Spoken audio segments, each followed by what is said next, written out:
It's just gone after 6 p.m. On the east coast of Australia and just after 7 a.m. in the steel town of Glasgow. Hello, my name is Andrew Petersen and welcome to today's segment of G'day Glasgow. Let's encapsulate today. Too little money, too many people. And Nessie has been cited. Did you know this? But then Nessie was impounded. So the broadcast of the program to you today is coming to you from the land of the Camaragal people, and we acknowledge their elders past, present and emerging. And we particularly welcome any First Nations people. In a story that apparently has gone viral, and we'd welcome feedback from our guest speakers today on social media, a giant inflatable Loch Ness monster intended to represent the, quote, monstrosity of climate debt burden was actually seized by Scottish police yesterday morning, Glasgow time. The Nessie replica was organised by the Jubilee Debt Campaign, which campaigns for more action to alleviate poverty globally. Their specific ask, apparently, was for their demonstration for wealthy nations to stop providing international climate finance in the form of loans, and therefore putting developing countries into further debt. They argue that grants should actually be used instead. Now, this campaign also wants existing debt to be cancelled, but unfortunately, it was their campaign that failed to float as Nessie was impounded and was last seen apparently heading back to Loch Ness on the back of a lorry. Now, on the subject of being deflated, our very own Claire O'Neill, the Director of Climate Policy at the World Business Council for Sustainable Development and the former president of this very climate change conference, made our very own Australian Broadcasting Corporation news earlier today, when she was asked about whether the international negotiations to save the planet from global warming is a bloke space. Now, take a look at the photograph in the top right-hand corner. This is a photograph taken, I think, sometime on Tuesday of all of the world leaders that were present at this particular COP. Not too many women in that space. Now, I'll leave you to try and find the PM, but I will help you find him in but one moment. But Claire told the ABC News in Glasgow that it's, quote, been an endless problem to get women represented in the negotiating teams. And interestingly, Claire used to be a former UK Conservative MP and Energy Minister. And, oh, let me just show you. There's the Prime Minister, right at the back. All right. Now, and speaking of energy ministers, this brings us to last night's presentation from Australia's Emissions and Energy Minister, Angus Taylor, bottom left-hand corner, which yours truly took a picture of, and then a panel discussion with the CEO of Macquarie Bank, the Special Advisor to the Australian Government on Low Emissions Technology, Alan Finkel, and the former CEO of Coca-Cola Amatil, Alison Watkins, on the topic of how can Australia's technology investment roadmap help globally to accelerate the cost tipping points for low emissions technologies. Now, we don't have time to share the details of the discussion, but I can assure you that the chat and the QA functions run absolutely hot to trot for the hour and 15 minutes of the virtual presentation. And in a near perfect segue, hours later, the British government announced early this morning Australian time that it's built a 190-strong coalition of countries and organisations that are now committed to ending the use of and support for coal power, with 18 nations, including, get ready, Poland, Vietnam, Egypt, Chile and Morocco, for the very first time announcing clear and end dates for coal power and coal financing. It's called the Global Coal to Clean Power Transition Statement. The UK government also said 28 new members have joined the Power Pass Coal Alliance, spearheaded by the UK and Canada, which now boasts over 150 countries, subnational governments and businesses, including financial partners such as NatWest and our own BCSDAustralia member, HSBC, and the Export Development Canada. And in a further late development, Denmark and Costa Rica will later today be expected to unveil the list of countries which have signed up to their Beyond Oil and gas alliance. Now, it was announced by the UK government that it is developing a science-based gold standard verification scheme to safeguard against greenwashing. Apparently, the scheme has been drawn up in collaboration with industry representatives, academics and regulators, and civil society groups. In fact, the WBCSD stated that the UK should actually mandate net zero transition plans for all large businesses by 2025. So who knows? Meanwhile, Rishi Sunak, the UK Exchequer, announced that the UK will now become the world's first net zero aligned financial centre. He said that they are rewiring the financial system for net zero with over $130 trillion, that as around 40% apparently of the world's financial assets are now going to be aligned with the Paris climate goals. Meanwhile, Indonesia and South Africa indicated that they would be willing to phase out coal by 2040, but they need financial support. Now, this is quite dramatic in terms of the transition of those economies from coal. Meanwhile, Irish leader Michael Martin said Ireland would double its contribution to climate finance for developing countries from around £93 million to £225 million by 2025.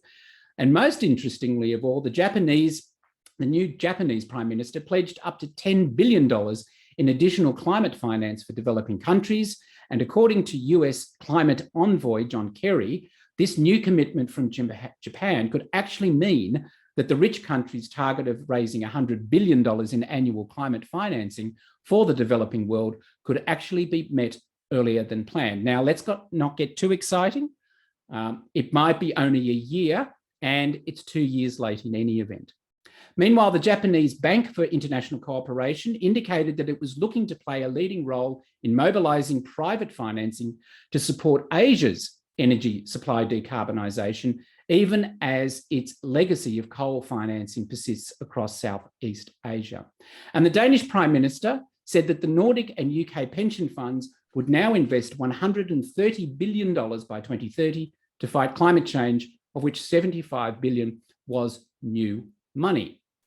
And the artist formerly known as the Governor of the Bank of England, Mark Carney, and his Glasgow Financial Alliance for Net Zero, which is a coalition of international financial companies signed up to address climate change, announced that it is now up to that $130 trillion of private capital committed to hitting net zero emissions targets by 2050. So now you're up to date. So why don't we bring in our COP stars? Delighted to welcome them. Hopefully we've got Mardi online as well. Excellent. There she is. Welcome, welcome. And let's start firstly with Alan. Known Alan for some considerable time. In fact, I think you and I met at a COP, which is... We did. We met at Marrakesh. We did indeed. And his accent gives him away. Alan, where are you? Why are you? Well, and how many minutes are you away? And sorry, how many minutes away do you live from the COP Convention Centre? Thanks, Andrew. So yeah, hi everyone. Alan Hendry, one of the sustainability directors at Mott McDonald. And yeah, in answer to the latter part of your question, I'm literally a 20-minute walk from COP. And I have to say, it's absolutely brilliant to have COP going on in the city.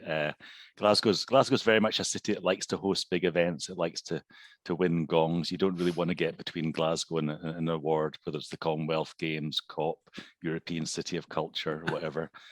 So it's fantastic. And obviously, we're still in a degree of lockdown, and so the city has been quiet, but suddenly it's a bit more activated, and it's great to see people out there. And it's been fantastic. And what are you doing in and around COP? Because correct me if I'm wrong, but you don't actually have a pass to get into it. But that is no barrier when it comes to these negotiations, because there's so much that goes on everywhere else in a city during the course of a COP. Absolutely. It's a bit, I suppose, almost like it's the sustainability version of the Edinburgh Festival. Every space is filled with somebody speaking about something. So I guess to date, the things I've been to a Scottish Government event with the Minister for Finance around the revitalisation of industrial sites and decarbonisation, which was fascinating, which featured a whole range of examples from Europe, but also here in Scotland. There was the Michelin site, which closed in Dundee 2 years ago, and there's a really great success story about how that site's been recreated now as a hub for net zero. And of the 800 people, I think, who were employed at the site, there's only one now who's not back in employment. So I've been to that. I've been to a very nice dinner with our friends at BASF, a great night of chat, and particularly chat around sort of food systems, and I'll come on to that later.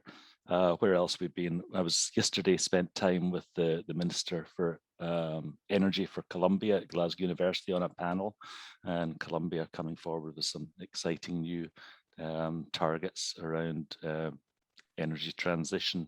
And then yesterday I was at the you see this, the UK cities climate briefing. So London boroughs and the core, what are they called, the core cities in the UK, so the likes of Glasgow, Manchester, Bristol, we're talking about a new fund that's come out to support net zero activity. Probably the observation around that was, in terms of the bigger chat, was that Marvin Rees, the mayor from Bristol, says, and I think you picked up on it earlier, lots of activity, but there's no real plan as such. So lots of announcement, lots of money, and lots of targets, but we're still looking for the plan. So interesting. A recurring theme in there. Indeed. Now, let's pivot to Mardi, because very little happened in Mardi's life yesterday. It was a very quiet day. She got up late, she moped around, sat around in a onesie, wondered what she was going to do, which particular plenary she might pop into, a bit of discussion around the informals, and then go out for dinner. Oh, sorry. No, actually something quite big happened. Mardi, what was it? Thanks, Andrew. So yesterday, CDSB, well, started very beginning. Yesterday, the International Financial Reporting Standards officially announced it was going to set up an International Sustainability Standards Board, which in itself is probably 15 years too late, Andrew, let's be honest. But, you know, they have to catch up. It took a long while to get financial reporting right. So to take on sustainability reporting was always going to be a big lift for them. So yesterday they announced that there was a worst kept secret. They were going to announce a Sustainability Standards Board. And with that, CDSB and the Value Reporting Foundation, which is a combination of SASB and the IRC, have all announced that we're actually going to shut up shop over the next 6 to 8 months, and we're going to merge into the IFRS Foundation to create the International Sustainability Standards Board and give them all of the IP and staff and all the resources they need. So I guess it's a big step forward for listening to the markets when they're talking about harmonization, when they're about, you know, the alphabet soup. I think report preparers should be careful what they wish for, Andrew. Everyone always says, oh, I don't know what to do. There's too hard. There's too many things. And oh my goodness, there'll be one and there'll be nowhere to hide. It is also going to be so important in terms of breaking down some of these silos, literally physically breaking down the silos between sustainability and finance and business, because they're going to be under the same parent. So they've announced a number of different, it's going to be a multi-locational body. So it won't just be a London-centric. There's offices planned to Japan and China, Frankfurt, London, San Francisco, and Montreal. It's going to be moving fast. So we've been working really hard as part of the Technical Readiness Working Group for about the last 8 months, preparing a lot of resources to give this new board. They expect to announce a chair and vice chair in a few weeks. And so after 15 years of CDSB existing in the absence of an international accounting standard for climate change and environmental and social issues, our mission's achieved. And yeah, I get to sunset CDSB over the next few months. So big day for us, but it came apart, you know, it came amongst a huge package of announcements, you know, as part of the Chancellor and Mark Carney's climate finance session yesterday morning. So it was a real buzz. And, you know, I did have a few tears. Yeah, I mean, hello. And it's almost a case of be careful what you wish for. The and of course there'll be much discussion further down the line about how it came into being, what are the challenges, so on and so forth. But your immediate thoughts on what's been the reaction to the announcement, particularly because, and this was incredibly smart, to make it on Finance Day at the COP. So it embeds it in people's mind that this issue going forward is a financial decision making. But what was, and of course the room was supportive, but what's been the feedback thus far around the world around the announcement? Andrew, we're really lucky. It's been extremely positive. And I think part of this is because it isn't just CDSB stuff and IRC's work. It's also the TCFD's work. So the TCFD will, this is all built off the TCFD and they're very supportive. And if this is successful, we expect the FSB to wind down after the first climate standards out. The FSB will wind down. So the Financial Stability Board, everyone, apologies for the acronym, will wind down the TCFD in about 18 months, which kind of made sense yesterday when GFANZ took off and you had Mark Carney, Bloomberg and Mary Shapiro taking on the global finance, Reliance Secretary. You're thinking, they're looking for another job, that must be their next thing. So I think we haven't seen a lot. I mean, it's been such a big call for such a long time for harmonization of this space. That we had to, when we've been talking about and thinking about how to respond for quite a few years, and talk is cheap, right? So finally there's some tangible action, and the pressure's on, Andrew, not to mess this up, right? The world's watching, and I feel it every day actually at the moment, but I've got over the first hurdle, so now we've just got to get some standards out. Yeah, that's a really good point. It's almost, you've got to start from ground zero in one sense all over again. But well, you say that, Andrew, but that's not the message you or I or anyone else that's in this space should be giving, because these new standards are built off what's already in the market. Yeah. And so if you're not doing one of any of the things that I've talked about today, you've got to get started, or else you're going to be in big trouble in 2 years' time, where these things are all knitted together and being adopted by countries across the world. It's going to cost you a lot more. You heard it here first. Let's bounce around the question of what you're hearing about the success or progress rather of COP to date. Let's go back to Alan. Because you're on the, I was going to say the outside, that's not the right way of putting it, but you're not sitting in the blue zone, not being able to get into the rooms. Lost you there. Can you hear me? You there? Hello. Small issue with the internet. There you go. No, I can hear you. What are you hearing? What's the discussion when you are talking to the Energy Minister of Colombia about the progress of this particular COP? Well, everyone's saying it's positive, and I think you reflected that in your introduction. There is a lot of announcements coming out, and I think that was always going to be inevitable. I think we probably need to wait to the end, and so we get some very intelligent people who can start to crunch the numbers and see what it all adds up to. I was interested in the piece of research that I saw yesterday from Melbourne University, saying that with India's announcement, that was a positive. Well, obviously it was a positive piece of news, but could change some of the numbers. But yeah, I think everyone's seeing progress, but I guess ultimately we will need to wait to the end and add it all up and see what does that actually all mean for the future of the planet going forward. And remind me, the context of the Melbourne work was that before going into this COP, we're talking more like just over 2. I think it was 2.7, or maybe I'm wrong the numbers, but it definitely was over 2. But with India's announcement, we could well be under 2, albeit 1.9. So that's actually a positive step, and it goes to show that one country alone can make a difference. Mardi, the work that you've done, and obviously the announcement made yesterday, informs so much about the issue of transparency and going forward about alleviating greenwashing. And I made the reference to the announcement by the UK government. How critical is that in the groundswell and the swirl of this particular COP going forward? Because the issue of transparency, and I've just come off a briefing from the Australian government around the progress on various themes in the negotiation, and transparency right at this moment not actually doing terribly well in terms of the status of those negotiations. Might well do so, but not at the moment. So how important do you think is not so much the announcement per se of the coming together, but the work going forward in giving that credibility to both companies, countries and markets, and ultimately society? I think the greenwashing is something very close to my heart, something we should all be calling out and calling out more. What we're seeing, as Alan said, a lot of commitment. And I think this is where how those commitments become action over the next 12 months. And that, it's very easy to sign up to everything and make yourself look good and get great scores in different surveys and have the market think it's all going well. But it actually is truly about the action that comes on the back of that. And we will really only know that once we start to move away from COP and the rubber hits the road. And I had a panel yesterday which had 4 CEOs of some really significant stock exchanges across the world, and they rattled through all these fantastic things. I was like truly blown away by all these interventions that they were putting in place and capacity building around ESG issues.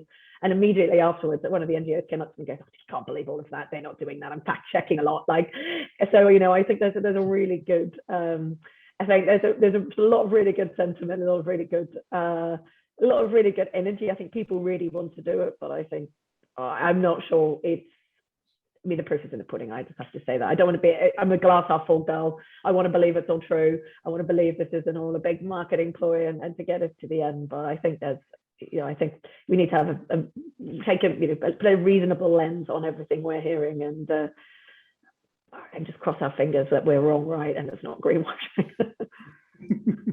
Well, I think the comfort I take is not so much the platform and the work that's been done to date, but the people such as yourself that are behind it, that want to make sure that it's robust, it's transparent, but it's ambitious in terms of its efforts to show that lead indicators are going to be just as important as the historical lag indicators that financial reporting is. So all power to you. Question to both of you.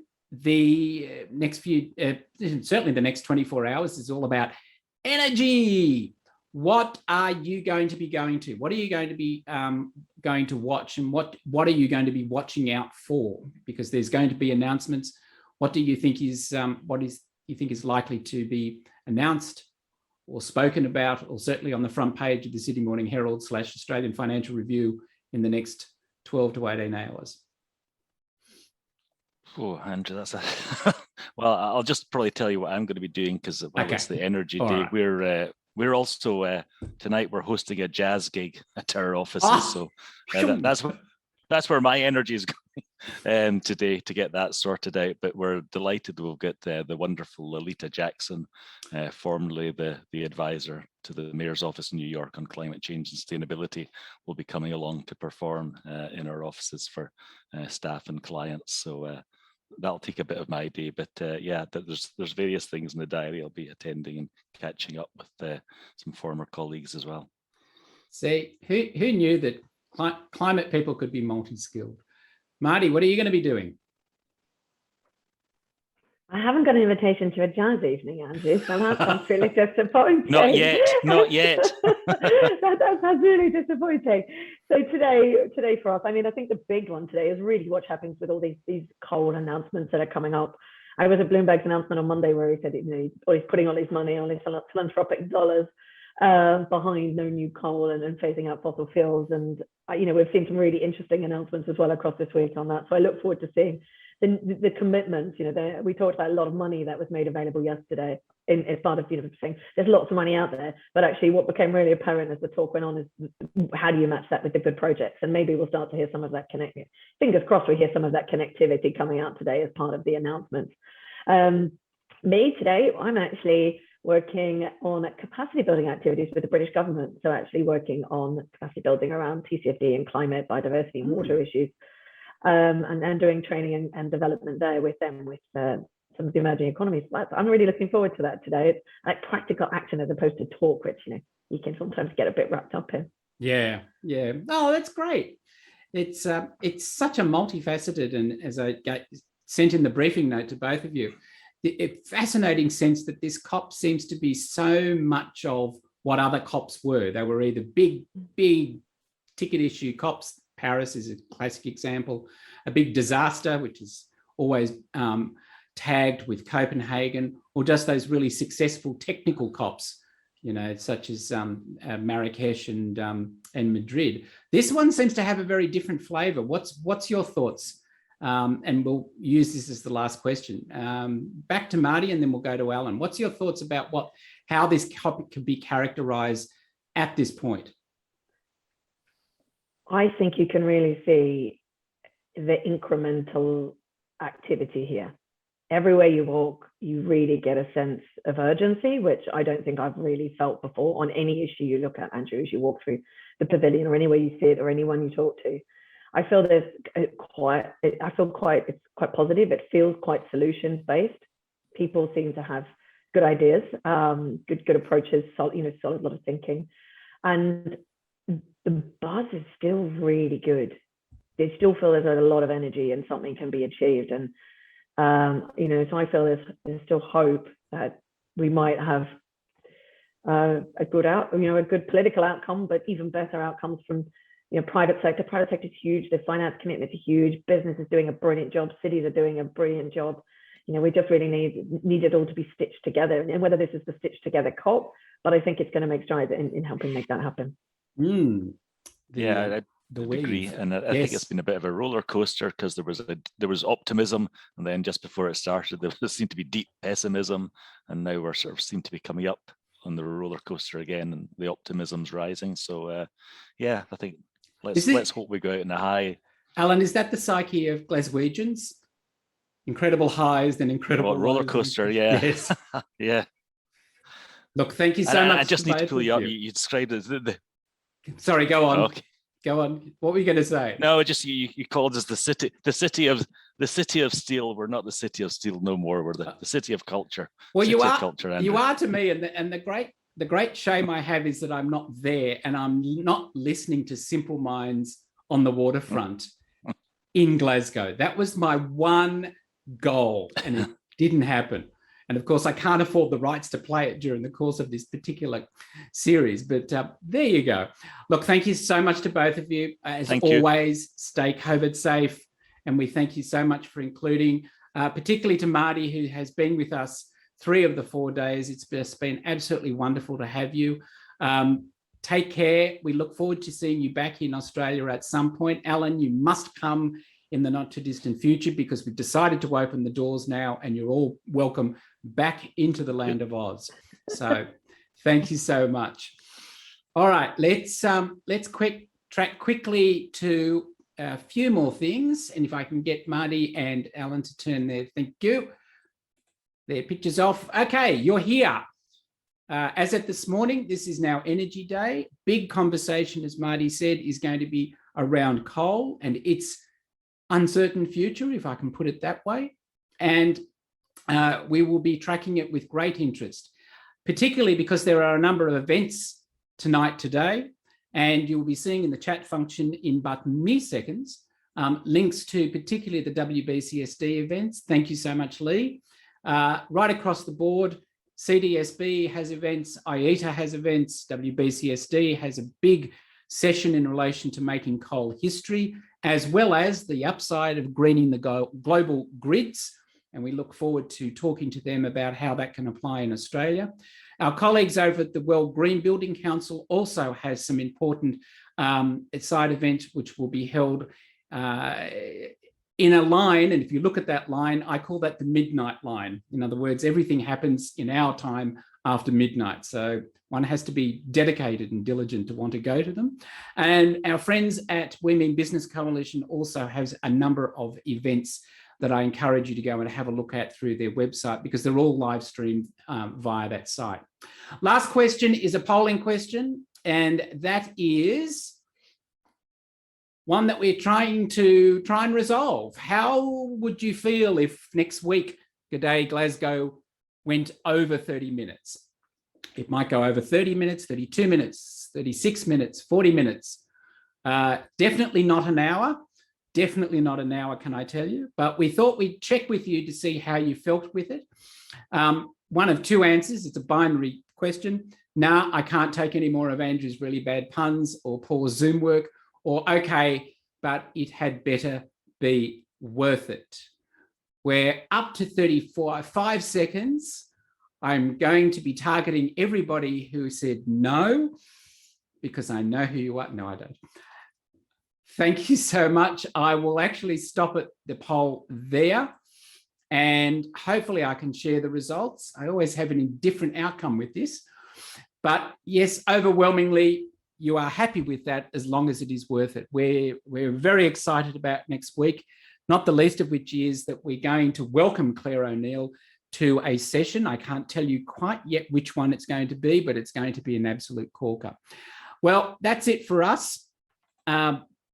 In closing, let me outline that Richie will be with us again tomorrow, as will Matthew Warnkin, and fingers crossed, the new head of the IFRS Foundation happens to be an Australian, Lee White, and we're trying very hard to get him to dial in and share some further insights as to this groundbreaking announcement that Mardi highlighted tonight. But as always, respect the science, respect nature, and respect each other. Thank you very much for joining us. My name is Andrew Petersen. Goodbye for now.